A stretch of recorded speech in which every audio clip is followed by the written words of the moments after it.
नमस्कार दोस्तों, मैं हेमंत, मेरे चैनल हेमंत लाइव में आपका स्वागत है। दोस्तों, आज का बहुत जो इम्पोर्टेंट टॉपिक है वह है कि सरकारी जॉब से रिलेटेड कि अगर कोई व्यक्ति या फिर किसी व्यक्ति को पाबंद कर दिया जाता है तो उसके सरकारी जॉब पर क्या असर पड़ेगा। दोस्तों, अक्सर आपने देखा होगा कि सीआरपीसी की जो धारा है 107, 116 और 151 सीआरपीसी में पुलिस के द्वारा किसी व्यक्ति को पाबंद कर दिया जाता है और उसकी सरकारी जॉब है तो उसकी सरकारी जॉब पर उसका क्या असर पड़ेगा। और दोस्तों, मान लीजिए कि आईपीसी की जो धाराएं हैं 498A, 307, 324, 325, अगर किसी व्यक्ति पर ये धाराएं हैं तो उसका सरकारी जॉब पर क्या असर पड़ेगा। दोस्तों, आज हम इन्हीं के बारे में चर्चा करेंगे कि अगर कोई किसी की जॉब लगने वाली है तो उसका पुलिस वेरिफिकेशन में क्या दिक्कत आ सकती है और दिक्कत आएगी तो उसका सॉर्ट आउट हम किस तरह से कर सकते हैं। आज हम इन्हीं बातों के बारे में बात करेंगे, तो चलिए शुरू करते हैं।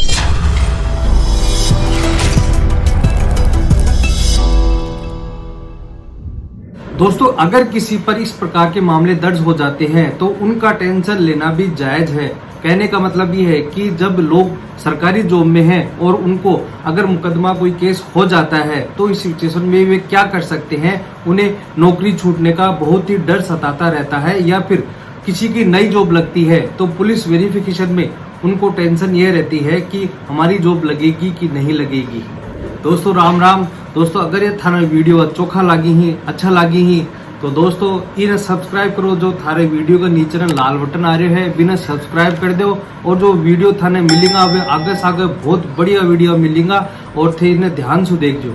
दोस्तों, अक्सर कई लोगों को यह धमकी भी दी जाती है कि जिसकी सरकारी नौकरी है उसे सरकारी जॉब छुड़वाने के लिए धमकी दी जाती है, झूठा केस करने की धमकी दी जाती है। तो इस सिचुएशन में जो सरकारी जॉब वाले हैं वह क्या कर सकते हैं। दोस्तों, सबसे पहले तो मैं आपको ये बता देता हूं कि अगर किसी व्यक्ति को 107, 116, 151 सीआरपीसी में पाबंद किया गया है या फिर पुलिस के द्वारा किसी व्यक्ति को नोटिस दिया जाता है तो दोस्तों आप उस नोटिस को लेकर आप कार्यपालक मजिस्ट्रेट के पास जाते हैं और अपने वकील के माध्यम से आप जमानत करा सकते हैं।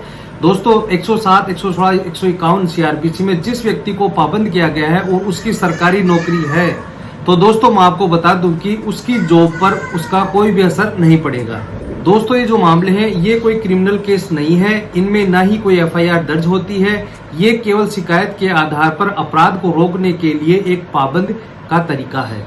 इसलिए दोस्तों 107, 116 और 151 सीआरपीसी में अगर किसी व्यक्ति को पाबंद कर दिया जाता है, कहने का मतलब है कि नोटिस मिलने के बाद, जमानत के बाद 6 महीने के लिए अगर उसको शांति भंग में पाबंद कर दिया जाता है तो उसकी जॉब पर उसका कोई भी असर नहीं पड़ेगा और पुलिस वेरिफिकेशन में भी उस पर कोई भी दिक्कत नहीं होगी। दोस्तों, अगर कोई पत्नी किसी पति पर दहेज का मुकदमा कर देती है 498A और 406 आईपीसी, उसके साथ ही अगर किसी पति ने पत्नी के साथ मारपीट की है तो 323 और 341 भी इंक्लूड कर दी जाती है। दोस्तों, मैं आपको बता दूं कि 323 और 341 के जो मामले होते हैं वह कम गंभीर यानी साधारण प्रकृति के मामले होते हैं। इसको लेकर आपकी जॉब पर कोई भी असर नहीं पड़ेगा। दोस्तों, इसके अलावा अगर आप पर 498 और 406 का मुकदमा चल रहा है तो अगर आपकी सरकारी जॉब है तो आपके जो सरकारी जॉब के जो विभाग है वह आप पर इंक्वायरी बैठा सकते हैं। दोस्तों, जिस विभाग में आप काम कर रहे हैं उस विभाग के द्वारा 3 महीने के लिए आप पर इंक्वायरी की जा सकती है और आपको कहा जा सकता है कि आप घर बैठिए या फिर आप कंटिन्यू कर सकते हैं। दोस्तों, मान लीजिए कि अगर आपको सस्पेंड कर दिया जाता है तो आपकी सैलरी मान लीजिए कि 10,000 रुपए है तो आपकी आधी सैलरी कर दी जाएगी 5,000 रुपए।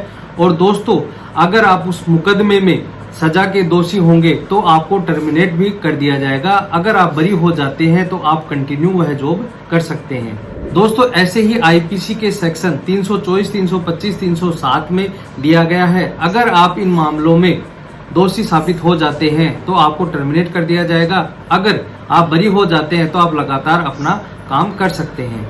दोस्तों, मान लीजिए कि आपका सिलेक्शन हो जाता है सरकारी जॉब पर लेकिन आप पर 307 का मुकदमा चल रहा है तो इस सिचुएशन में आप क्या कर सकते हैं, क्या आपको जॉब मिल सकती है। दोस्तों, मैं आपको बता दूं कि आपको जॉब मिल सकती है, लेकिन फॉर्म में जो भी आप पर पूछा गया है उसको आप सारा भरना और आपको सारी जो बातें हैं वह आपको भरनी होंगी।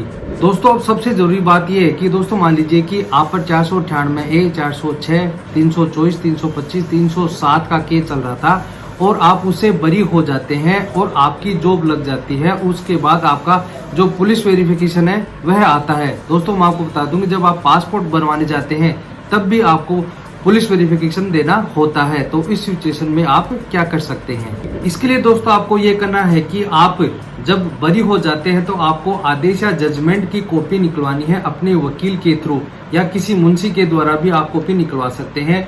दोस्तों उस कॉपी को निकलवाकर आप संबंधित थाने में आप दे सकते हैं और वहां पर जिस व्यक्ति या फिर जिस पुलिस के द्वारा आपराधिक रिकॉर्ड रखा जाता है उस कॉपी को आप उसे देना है और उसको देने के बाद ये कहना है कि सर इस मामले में मैं बरी हो गया हूं और जो मेरा मामला है वह क्लियर कर दिया जाए। आपका जो मामला है वह आपराधिक रिकॉर्ड से क्लियर कर दिया जाएगा और पुलिस वेरिफिकेशन में भी आपको आगे कोई भी दिक्कत नहीं होगी। दोस्तों सबसे पहले हमारा क्वेश्चन ये था कि अगर कोई व्यक्ति किसी सरकारी जॉब वाले को उसको सरकारी नौकरी से हटाने की धमकी देता है तो वह उस पर मुकदमा कर सकता है। दोस्तों मैं आपको बता दूं कि जो व्यक्ति शिकायत करता होता है या कंप्लेन होता है उस पर जॉब का कोई भी असर नहीं पड़ता है। तो दोस्तों मैं उम्मीद करता हूं कि आपको ये वीडियो समझ में आ गया होगा। अगर आपको ये वीडियो समझ में आ गया होगा तो प्लीज इसे लाइक करें, अपने दोस्तों और रिश्तेदारों को शेयर करें। जिस व्यक्ति की सरकारी नौकरी है या फिर जो व्यक्ति इस बात को लेकर घबरा रहा है कि आगे क्या होगा केस होने पर, तो आप उस व्यक्ति को ये वीडियो पहुंचाएं ताकि उस व्यक्ति को पता लग सके कि सरकारी जॉब किस तरह से जाती है और किस तरह से नहीं जाती है। और दोस्तों सबसे जरूरी बात, मैं इतनी मेहनत करता हूं आपके लिए, अगर आपको वीडियो मेरे अच्छे लगते हो तो प्लीज दोस्तों नीचे जो रेड कलर का बटन सब्सक्राइब बटन है उसे आप दबाएं और जो घंटी का निशान है उसे जरूर दबाएं ताकि जब भी मैं वीडियो अपलोड करूं तो उसका नोटिफिकेशन आपके मोबाइल पर आता रहे। और अगर आपके मन में कोई भी बात हो तो मुझे कमेंट बॉक्स में जाकर आप कुछ भी पूछ सकते हैं। धन्यवाद।